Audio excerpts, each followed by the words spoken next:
అందరికీ నమస్కారం. మీరందరూ ఐపాక్ అనే పేరు విన్నారు కదా. ఇండియన్ పొలిటికల్ యాక్షన్ కమిటీ మన దేశంలో ఉన్న అతిపెద్ద పొలిటికల్ స్ట్రాటజీ సంస్థ. మొదట్లో దీన్ని ప్రశాంత్ కిషోర్ నిర్వహించేవాళ్ళు. ఇప్పుడు ఆయన తప్పుకున్నాడు. మిగతా కో ఫౌండర్సు డైరెక్టర్సు ఈ ఐపాక్ని ఇప్పుడు నిర్వహిస్తున్నారు.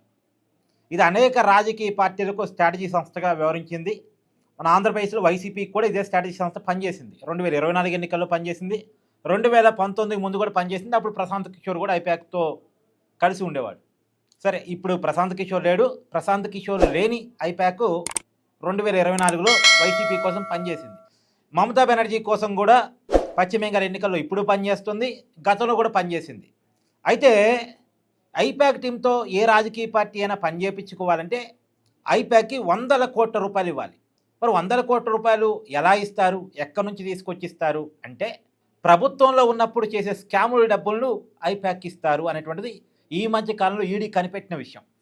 2020లో పశ్చిమ బెంగాల్లో బొగ్గు స్కామ్ జరిగింది. ఆ స్కామ్లో వచ్చిన డబ్బులన్నీ కూడా ఐపాక్కి మళ్లించబడ్డాయి.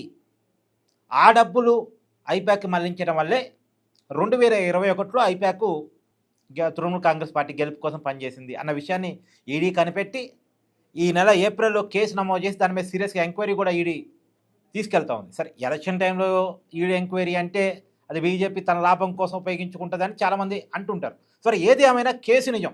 ఆ కేసుని ఎన్నికల సమయంలో బీజేపీ ఉపయోగించుకోవటం ఇవన్నీ ఓకే.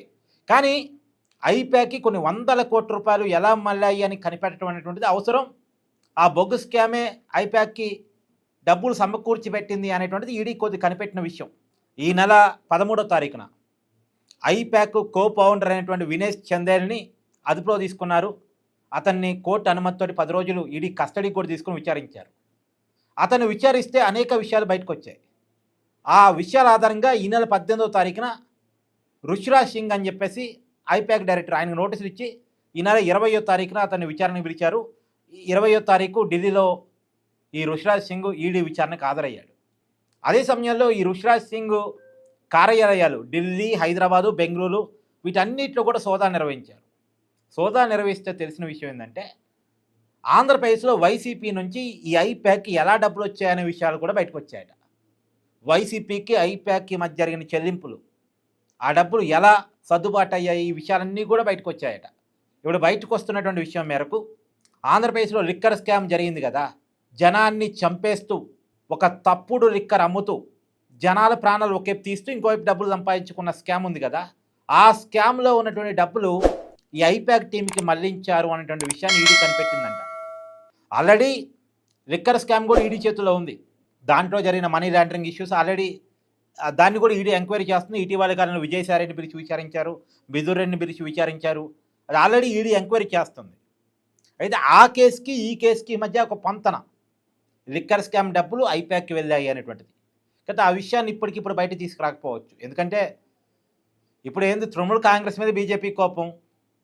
తృణమూల్ కాంగ్రెస్ని దెబ్బ కొట్టాలనుకున్నారు, ఐపాక్ని కొద్ది కంట్రోల్ చేయదలుచుకున్నారు. అందుకని కేవలం బెంగాల్లో డబ్బులు చెల్లింపులు అంతవరకే ఈడీ పరిమితమైంది కాబట్టి కేసు. ఇప్పుడు ఈ విషయాలు దగ్గర పెట్టుకుంటారు.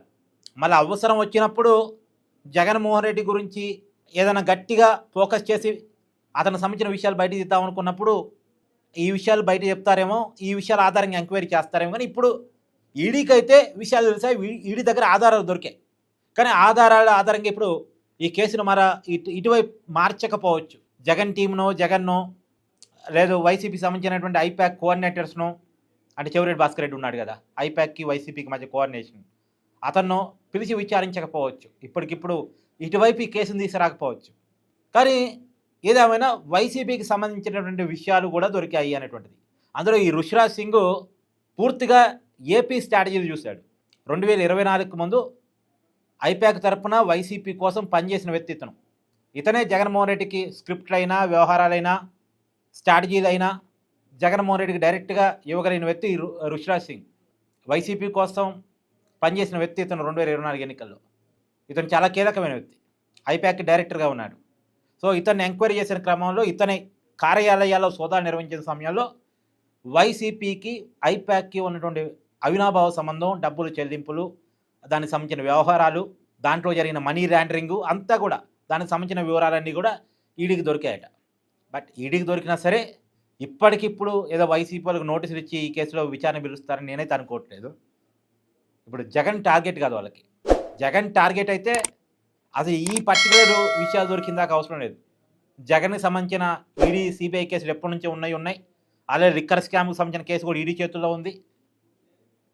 అది జగన్ దాకా విచారణ పోవట్లేదు.